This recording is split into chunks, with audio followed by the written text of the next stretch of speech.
Welcome to Navigating Your 20s. I'm your host, Jess Hugo, and I am so excited to have you here. I'm an online personal trainer and nutritionist, but honestly, underneath it all, I am just a girl who is struggling, thriving, and surviving somehow all at once. So if this is you, you are not alone. If you want all the juicy tea on what it's like to be a girl navigating her 20s, I'm talking relationships, health, fitness, social life, work, and everything in between, then you're in the right place. Hello Queens, today is going to be a juicy one because I'm talking all things self-sabotage, commitment, struggling to actually do the damn thing that you said you're going to do. And this used to pop up for me so often. I feel very qualified to speak on this because obviously I talk to you girls on the daily basis and this is something that comes up all the time, but it's also something I used to struggle with, and I know I harp on about my journey a lot.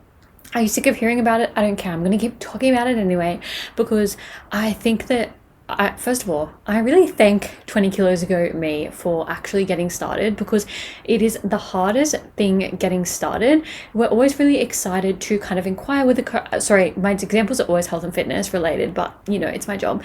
We're really excited to potentially inquire with a coach or start that deficit, buy that supplement, whatever the thing may be. And that can be a really exciting thing. But then when we actually have to make moves, do the work, actually sign the contract or whatever the thing may be, we are so scared of the commitment of it. And I get it completely, because that is something that I used to struggle with, as I said, 20 kilos ago. And I was really like, I doubted myself so much, and I couldn't back myself. I didn't think that I could do the damn thing, and I was always really afraid.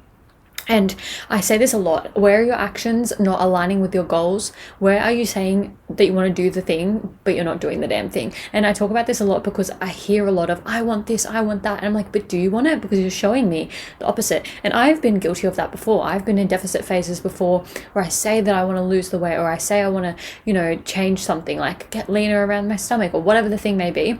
And then as soon as I start kind of getting there, I then sort of start self-sabotaging. And self-sabotaging is literally when your goals or your actions aren't actually aligning with, your actions and your habits aren't actually aligning with what your goals are or what you said you wanted to do or what the thing may be. And it's like you want progress, but you subconsciously stop yourself from getting progress or doing the thing or getting outside your comfort zone. And it's literally like the scariest fucking thing. Like, when you like sign up with a coach or you purchase that dress online or you do the thing and you like click it, you're like it's just so scary. I know when I was booking my business retreat, it was literally the scariest thing ever. And I was like, oh my God, like, I don't know, I had a mini heart attack doing it, because obviously, one, it's a lot of money, it's so scary, solo traveling, and just like all of the things. But then I sat on that for a couple days, and I was like to my partner, I don't know why, but I'm so scared to commit to this. And I don't know if that's just like a sign, like my intuition, which I should listen to more, telling me don't do it, or if it's like I'm just actually scared and I'm trying to protect myself. And what I was talking about really recently, the secondary gain of like giving myself all the excuses and reasons as to why I shouldn't do the fucking thing. And I was like, I don't know which one it is. Like, am I just actually like trying to protect myself from that? Am I being like subconsciously really scared of the thing? And I was. And I still have not gone on the retreat, guys. It still hasn't happened. And you're probably like, girl, just go on this damn fucking retreat already. I'm waiting. But like, I know I was so scared to actually just like pay for the flights, pay for the thing. And it wasn't about the money. It was just like the fear of the unknown. And I think that's like something that a lot of us deal with commitment. And I think we hide behind, like, we'll say, oh, it's the money, like I can't afford it. Whether it's going out with your friends, signing up to a coach, buying that new outfit, like we'll say we can't afford it, but we're just actually scared of the outcome. We're scared that dress isn't going to look as good on us as we had hoped. We're scared that we're not going to enjoy dinner out with our friends. We don't really like that group of people. I know a lot of my clients, they say like, some of my friends just make me feel so shit about myself, and then I get really like stressed and scared, and I don't actually want to go. And it's like, where are we self-sabotaging? Because everything in navigating our 20s is, everything feels so high stake. Like, I feel like we know that we can't take the money to the grave. We know that the money like is always going to come back. We can always earn more. We can always do whatever, but we always get so scared about paying for things, doing things, all of the things. And I actually, funnily enough, had someone inquire recently, and she's inquired with me, I think 3, maybe 4 times. And she sent me like a long paragraph and some voice messages. And I said to her, simply said one thing. I said, what has changed now since you last inquired? Simply that. And she was telling me about how she's actually ready to like go all in now and all of the things. And it's like, she has held back for so long working with me because she's so scared of that commitment, and she convinces herself that secondary gain, I don't need to do it, like I don't really care. And like, it's like everything feels really high stake, like we're not going to get that money back, or we're not going to, and it's just like, it's always the fear of unknown. And I feel like it is definitely heightened with social media. There's so many randoms out there, there's so many scams out there, you never actually know what the thing is going to be. But I think as well, like, how mundane is it staying in the same boring shit all the fucking time? And the fear of unknown is scary, yes, but like, it's so mundane not going out and exploring new things and doing things that make you feel a little bit nervous, make you get butterflies in your stomach, make you feel a bit physically fucking ill. I've done things that make me feel like absolutely unwell, and I'm just like, I'm just gonna fucking do it. And sometimes, yeah, you get little thoughts of self-doubt and you're like, why did I do that? Or is this going to work? Like, literally, life is what you make it. It's going to work if you put in the work. That's the thing I talk about a lot. Like, oh, I'm really scared of the commitment. Like, I'm scared about this, I'm scared about that. Well, are you ready to commit to yourself is the question I would ask you. Because you can sign up to a coach or you can purchase that supplement, but if you're not taking the supplement, you're not going to reap the rewards. If you're not doing the workout, you're not going to reap the rewards. And it's like, okay, let's be honest. How many times have we inquired in something, put something in our cart, wanted to start something, and then we've just accidentally forgotten about it, or we've accidentally not shown up, or we've just let it be and tried to like ghost. I feel like ghosting is such a common thing now. Fuck, I'm so glad I'm not in the dating pool, because I feel like everyone ghosts everyone now, and it's like actually insane. And it's the power of social media. You can so simply just not reply. But I think it comes back to bite you in the ass. And I was talking about this recently, like, karma is such a bitch. And something happened to someone I know the other day, and I literally said to her, what did you do? Because karma's come to get you. Like, what did you actually do? Because this is a massive deal. And then she was like, nothing, I did nothing. And I was like, are you sure? Because like, literally, that's insane. And it's like, why do we do this? Why do we convince ourselves that we don't want what we say we want? And why do we scare ourselves out of commitment? And why is commitment so scary when it comes to us? We'll go commit to someone's random crusty son. Sorry, again, I'm using the crusty sons because women are the best. And like, we'll go commit to them and then lose ourselves in the process. But like, why do we do this? And like, the first thing that comes up is like fear of failure. Risk equals reward, yes, but risk could also fail and blow up in your face. And I think, again, social media is the reason that we are so afraid to try new things. I don't know if I failed on anything crazily recently. I'm trying to think of like an example of like something that's blown up in my face recently. Nothing really, but I've been navigating some random different things in my business, and it feels like a lot sometimes. And I'm like, whoa, and nothing is necessarily failing, but I know with these risks, like things come up, and something my mentor always says to me is every level is a new devil. And I always say, yeah, like I get it. And then now I'm experiencing it, and I'm like, whoa, like this is next level. And I was having a conversation with her literally this morning, and I was like, I was at a roadblock planning this thing because all of these scary things were coming up. And I was like, oh, what if this? What if that? Like the fucking what ifs. I was getting stuck in the what ifs. And I was like, I just didn't want to try, or I didn't want to move and make progression on it because I'm just feeling safe where I am and I'm comfortable where I am. And she was like, but didn't you say to me that you wanted to bring something new forward? And I was like, yes, I did. I was like, I know that I'm sounding so pathetic with this conversation right now. I know that it sounds absolutely insane that I'm saying to you, oh, I want to do something new. I'm thinking this, and this.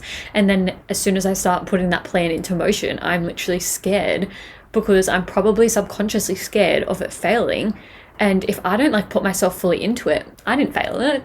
Oh, I only did half-ass research. Oh, giving all the fucking excuses. And it's that whole point of like, that is why we're scared to commit. We're scared of failure. We're fearing success. I said to her, I want to do something. It's going to bring me more success by doing this thing. But then I'm like, oh my God, can I be successful? Like, a success changes things. And I'm like, oh, can I actually do that? And it's the same with weight loss. 20 kilos ago. If I actually lose the weight, will people look at me different? Will people expect me to dress better? Will people expect me to post more on socials? Like, if I lose the weight, will people then expect that I'm really into health and fitness and they can't relate to me anymore unless they're into the gym? Or that the only time I want to hang out is if we're eating really healthy or going for hot girl walks, which love a good hot girl walk. But like, it doesn't necessarily mean I eat healthy all the time. I literally had one of my clients say the other day, like, how do you always eat like baked treats, like sweet treats, croissants and things like that? And I was like, girl, I just like fit them in. Like, life is too short to be not including those things in. But it's like that identity piece, like, oh my God, like, if I'm successful in this, they're going to think different of me, and then people will start to see me differently, and then my relationships will change, and I've done the wrong thing, and it's so much easier to just stay in that same place. And I know I just quickly briefly mentioned it, and I'm going to skim over it now, because if you want to know more on this, I did an episode literally last week on it. Secondary gain, the hidden reward from staying stuck. Oh my God, that keeps us in the whole place of all of this. And I highly recommend that you go listen to it. But it's basically like, you will hold back from doing things because you have that excuse of not doing it, and that excuse makes you feel better, like, oh, I'm so broke, so I don't have to make big financial decisions. Even sometimes I'll be making big decisions and I'm like, oh my God, this is like, I put it in the too hard basket for no reason, just because it's big and scary, and I sit on it and sit on it, and it festers. How many times do you think back on that thing? Or like, I'm going to go coaching example again. Kill me. Sorry. It's my job. But it's like, when you look at that coach every day, you're refreshing their Instagram, you're looking at their clients' results. Maybe you've even gone the extra mile and you've messaged some of their clients and asked their experiences, which, by the way, that is completely okay. You can message other girls and ask their experiences. But, you're doing all the research. You've looked on their website. You've messaged them. You've talked to them. You've talked to their clients. And then you're still giving yourself reasons as to why, oh, like, what if this happens? What if that happens? Like, you obviously want it bad enough. If you've just gone and done those 4 steps, like, you're almost there. But you want to self-sabotage and tell yourself, oh, this is so scary, like, I don't want to do it. And I think it comes down to our friendship groups as well. This is why I always say to my friends, my friends and my clients, if your friends are making you feel some type of way, go. Those friends that are constantly thinking they're better than you? They're like showing off about everything. They act like they've got their whole entire life together. They're like just so put together. They're like, they've got all the nice things. They always look really nice. They've got the nicest makeup. Their makeup is always glowy. Their skin glows. That fucking friend. And then you're the hot mess friend. You're the friend that never follows through with anything. You're the friend that is scared to grow, got the mundane life, stuck in the same thing. And you're like, oh my God, I'm stuck. But then I'm also scared to change because this stuckness feels so familiar.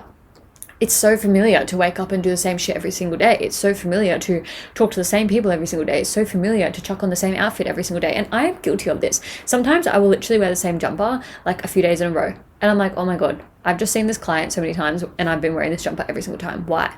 1, lazily, I just leave it laying around and I just put it back on. 2, it's because it's like my most comfortable thing. It's me in my comfort zone. Anytime I'm feeling some type of way, I'm going to put on this oversized freaking jumper and this track pants, and I'm so comfortable in this because this is just my comfort zone. And I don't want to change because I don't want to have to compare myself. You know what I mean? It's like just these random excuses, and it's like, where is this holding you back in your life? Even the most random things, like you putting on the same outfits. And this is like the scariest shit to see. I have been I feel like I'm almost having like an out of body experience lately because I've been reflecting on all of these things and I'm seeing myself from above and I'm like, what the fuck are you doing? Like, just even like with my deficit over Easter, I just kept going back. This is fine, by the way, but I kept going back and eating more hot cross buns to the point that my stomach literally hurt. My stomach literally was like, girl, I'm sore. And I kept eating them and I was like, I could see myself and I was like, what are you doing? It's like the self-sabotaging piece. And I think when I think of this in an outwards lens, because obviously I've been thinking on this very heavy, I didn't even give you a life update. I've been yapping in your ear because deep down, so many girls in their 20s don't think they're worthy, don't think they're able to commit, don't have that accountability, reassurance. And it's like, who am I to have that level of success? Who am I to live in my dream body and have that toned body? Who am I to have that dream life? And we play so small. And I actually think this self-sabotage and this internal belief system actually kind of stems from our childhood trauma. And I know some people haven't, progressed and healed and gone through all of their childhood trauma. Some people had really great childhoods, but it's like, what are those deep-rooted issues and how do they stem into your everyday life? For example, like I have a couple clients who their parents used to force them to eat every single thing on their plate. So now they really struggle with food, with leaving food there and not trying to eat every single thing in sight because it's on their plate. Because that's like a deep-rooted issue that they grew up with for, the first big chunk of their life,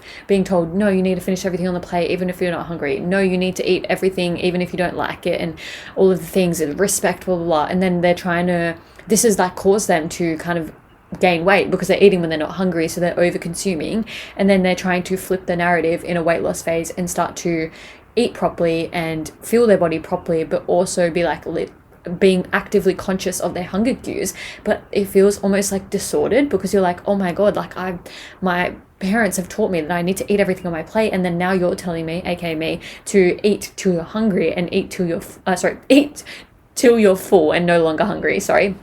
And it just feels very like dystopian.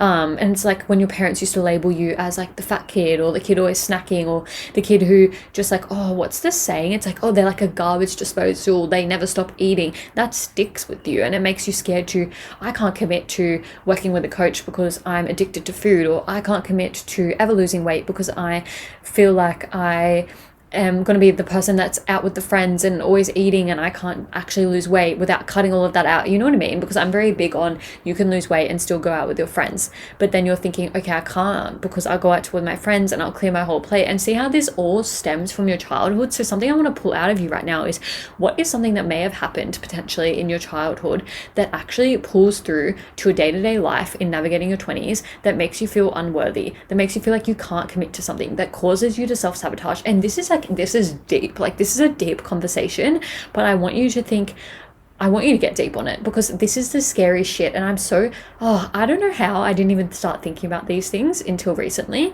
because I've done a lot of work on myself. You guys already know that, but I feel like more and more layers always are getting uncovered all the time. And I could stick in it and just be like, nah, this is me. I'm not changing. I'm not working on it. I'm not doing anything. And this is not to say you have to change yourself, but like work on it, right? I could do that. But then I also know I want to be elevating all the time. I want to be growing all the time. I want to be at new levels all the time. And it's like, how do you actually do that?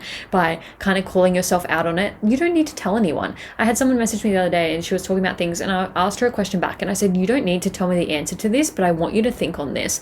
And it's like, it's scary, it's confronting, and sometimes when we get told that, we're like, whoa. And I talk about this a lot as well, because I'll have people reach out to me, as I say, and then when we kind of had that conversation, it can be almost confronting, and then it's like you retreat a little bit and you're scared a little bit, and I fully get that. And you can either stay retreating and staying the same, or you can actually call yourself out and just be like, I want to work on this, I want to be better, do better, get better, and I want to do that. Which takes me into breaking the pattern. How do we actually break this pattern of being scared to commit, self-sabotage, and all of the things in between? So something I have been doing is getting super honest with myself, as I said, and asking myself, what do I actually get out of staying stuck in this bullshit? What do I actually get out of not committing to my deficit? What do I actually get out of being scared to elevate my services and work harder on this thing? Or what do I actually get out of that? And it's like literally nothing. I'm just scared. I'm literally just scared. And like, if I can come forward on the internet and say all of this to all of you, and like the fact that this gets posted anywhere and everywhere, and anyone can share it with their friends, share it with your friends, besties, but anyone can share it anywhere, anyone can see it, and I'm telling you all and calling myself out of my shit, I think you can do it privately. If I can do it publicly, you can do it privately.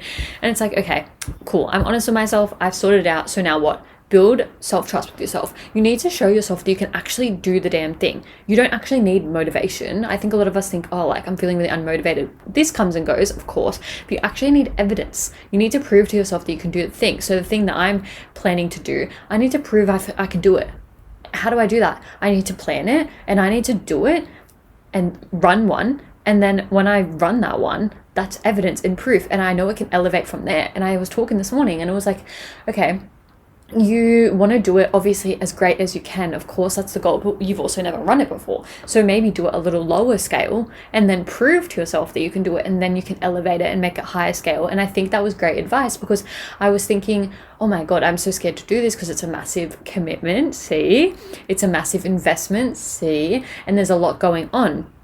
So it's like, where can you start small and keep promises to yourself? Well, I can start small by scaling it back a little bit, doing a smaller version first. Once I do that, then move on. For you, if it's you're scared to commit to coaching, you need evidence that you can actually lose the weight and do the damn thing. I know you've probably tried to do the calorie deficit multiple times. You've gone into the gym multiple times. You stuck at it for plenty of weeks, and then you kind of look in the mirror and you're like, oh, I can't really like notice anything. Like, I don't know what's happening. And again, I've talked about this in previous episodes. Sometimes our deficits can get really emotional and we let our emotions take over and tie in. But I want you to actually show yourself you can do the thing. And if you're really struggling to do it yourself, prove to yourself that you're committed by going and signing with a coach. And I talked about this the other day as well.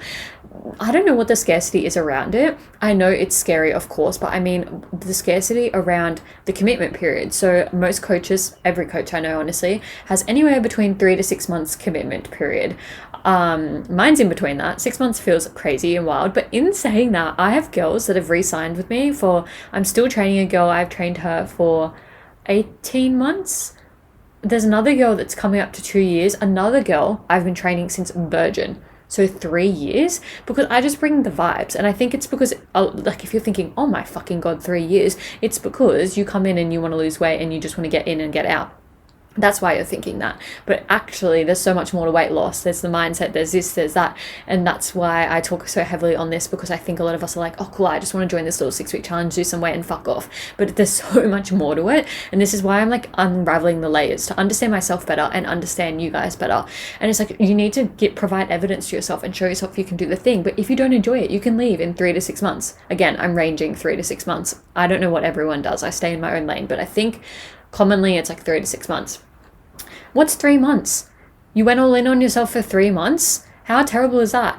Like, yeah, 3 months sounds scary, but equally, today I was like, oh my God, we're almost in the 5th month. Well, we're in the 5th month now. And I'm like, oh my God, like, this time has absolutely flown. Like, I literally feel like I was setting New Year's resolutions not that long ago, and I was literally working over Christmas, because I remember my inquiries were popping off around Christmas, and I was working, and I was like, this is insane, but like, it will slow down a little bit and I'll take a break after, like, and have a little bit of a reset. No, it's been going crazy for months and months and months, and I was like, I can't believe we're in month 5. But naturally, that's because everything's going really, really good. I feel like the months go slow when you're having a shit cunt time. The months go quick when you're actually enjoying yourself and committing to yourself and proving yourself and providing evidence every single day, like, fuck yeah, I can actually do this. And it's that self-belief, and you need to rewrite the narrative. You're clinging to your old version of you. I see a lot of girls send me photos of them from like when they were in a smaller body weight, and I'm like, that was also pre-puberty. How long ago was that? Like, we can't hold on to that. We need to nourish your body now. And yes, we can lose weight, but you're never ever ever going to look how you looked at 16. So we need to rewrite your narrative, get rid of that idea of who you used to be, and stop trying to become the old you. Who are you becoming? Who are you becoming? The new version of you. And what would the new version of you be doing? She'd be committing to the thing. She'd be getting uncomfortable on purpose, doing the scary things, taking the risk, because she knows that growth happens in discomfort. It's so fucking scary, guys. Like, trust me, if you're watching the video, like, I feel like physically like, like, I know it's scary. I do scary shit all the fucking time. And it's like, oh my God. And like, you sit with yourself for ages on it. And this is why I want to lean more into the journaling for me as well, because you sit on it and you're like, oh my God, like, this is making me feel a certain way. And then if you don't actually express that out to someone, you can really get in your head about it. And I struggle. I'll share a struggle. Something I struggle with is, who do I express this to? Who do I express this struggle to? Because no one really understands this level of business unless they're in business, and no one actually understands whatever that I'm going through, apart from my mentor, and that's exactly why I have her. But like, it's like when you talk to a boyfriend about like your weight loss, like, they're just going to be like, oh, like, you look great to me, babe. Shut up. We need some real honest accountability and support here. And that's literally what all my clients say to me. Like, they're like, I love that you're so fucking real about things. And I'm like, yes, I am. Yes, I am. And that's the whole thing. You need to surround yourself by women that support you, that keep you accountable, that hold you to that higher standard, that pull you forward because they know how bad you want it. Literally said to a girl yesterday, I was like, I know how bad you want it, so I'm going to pull you forward, and I'm going to help you out, and I'm going to do this for you. And I told her what I was going to do for her, and she said, fuck yeah. Like, I literally love you so much. I was like, you are welcome, because this is what growth means. I have to pull you forward to help you grow. And I know this is a scary conversation, and it's probably like, I've heard this all before, I know what I need to do. Then why aren't you doing it, bestie? Lovingly, why aren't you doing it? I got told this morning that I am such a little bit of a savage, and I don't even realize that I am being that savage. Like, it's just me. This is the real honest me, the real raw me. I'm very direct and to the point, and I think it's because 20 kilos ago, I wanted someone to beat around the bush and be like, oh, like, you can lose the weight so easy. Oh, it's going to melt off you. You're going to have abs. Like, I literally fully believed that it was so easy to lose weight. I was going to be so fit, going to be a size fucking ball, going to have abs, all of the things. And in saying that, it can be simple to lose weight, but it's not fucking easy. And that's why I am so honest about it, because I've been through that sugar-coated rose-colored glasses phase, and I fucking hate that. I hate that people are still kind of, glossing over it and making it seem so simple and easy. So if you are listening to this and you're like, fuck, Jess is a bitch, trust me, I'm not a fucking bitch. I'm just really, really real, because I've been through a lot, and I'm trying to time collapse you going through all that shit. Because no one needs to go through all that shit and deal with that shit and spend years and years going round and round in circles, when you could literally just achieve it in like 3 to 6 months. You know what I mean? So if you're like, oh my God, Jess is a bitch, trust me, I'm just very, very direct. Not trying to come across that way. Did not realize that. Not changing myself either. Just letting you know I've been made aware, and I don't mean to sound that way. But honestly, at the end of the day, and I do say this a lot, you're not lazy, you're not broken, your body's not broken, you're not unmotivated or undisciplined or whatever the thing may be. You're just really used to sticking to those old patterns and being in that familiar, comfortable place. But today is going to be the day that you start breaking them. Today, the day that you're listening to this, you're going to say enough is enough. You're going to go join my free broadcast on Instagram, Girls in Their 20s. You're going to be in that elevated space where I'm going to pull you forward, and you're going to listen into shit I say all the time. And you're going to say, I'm going to work on myself. And you know what the best thing about that is? You can't even use any type of financial or anything as a reason not to in that, because it's literally a free broadcast channel and I just bring in whatever I feel like saying at the time. But today is the day. Today is the day, because the life that you want to live is waiting for you, and not the fucking perfect version. Hannah Montana already debunked that. Nobody's fucking perfect. I love saying that line. That line, I don't know, I came up with it one day and I just say it all the fucking time. Not that nobody's perfect, but I say Hannah Montana already debunked that. But like, even if it's the messiest fucking version of you, show up. Show up. I show up on my social media every single day. Even if I have the worst fucking period pains of my life, even if I feel like I look like death, even if I have like a massive pimple on my forehead, I show up and I just keep going and keep going. And I get messages all the time. I've been secretly watching you for months. Like, I've been quietly watching behind the scenes. And it's so funny how much people like actually love to see you win at the same time. So if you're feeling like, I can't do this because my friends don't support me, get new friends. Get new friends. So one of my clients runs a book club. She has such good friends from being inside that book club. And I was like to her the other day, you have so many friends. And I love hearing about it, because she talks about what she, like, we obviously talk about what we do on the weekend and whatever and what she gets up to. And she talks about, you know, going out with friends and stuff. And I was like, I love how loved you are and how many friends you have and stuff like that. And even like, this is obviously her story to share, so I'm not going to share too much on it. But, you know, she doesn't want to, you know, get in the dating pool and stuff because she wants to work on herself and stuff like that. And I'm like, but you're so fucking loved regardless. I don't think anyone cares about your fucking weight, babe. Genuinely, you have such good friends, and such good friends are really hard to come by in your 20s. So show up as you, just you. Lovingly you, because literally no one actually cares, and you don't need to be a curated perfect version of yourself. So if this episode landed for you, I would love to know. Please just slide into my DMs, tell me what you took away from this, or post it on your story and tag me if you're listening to it. And just remember that you weren't created to play small. You can work past all of the shit and be the biggest, best version of you. And if you're like, okay, Jess, like this activated something in me and I am ready to start on my bullshit. I'm ready to commit. I'm done self-sabotaging. I've been binging the podcast and I'm fucking ready to go. DM me on Instagram, your key takeaways. Tell me that you're ready to commit to yourself, and we'll talk. And that doesn't mean you need to sign up to coaching, but I will give you the time of my day. Tell me other coaches that will actually respond to you, send you voice messages and hear you out on what you want to say. I don't know any. So that is exactly why I do it. So I will be waiting for you in my DMs. I really hope you got a lot out of this conversation, because I feel like it was very vulnerable, but deep at the same time. And if you're going deep in yourself and you're feeling like a bit overwhelmed at the moment, just dump it out on paper.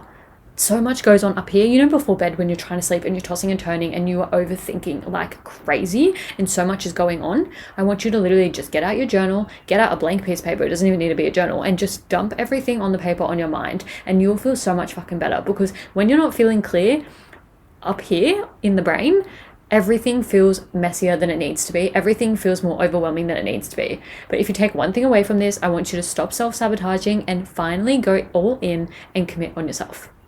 That is all from me, and I will see you all next week. Mwah. That's a wrap on another episode of Navigating Your 20s. Thank you so much for joining me and taking the time to listen. If you enjoyed the conversation, vibes, and got something out of today, please feel free to send me a DM with any key takeaways and feedback, or share on your socials and tag me so we can connect. If you liked today's episode and you're wanting more from me, you can find me on all socials at success.withjess.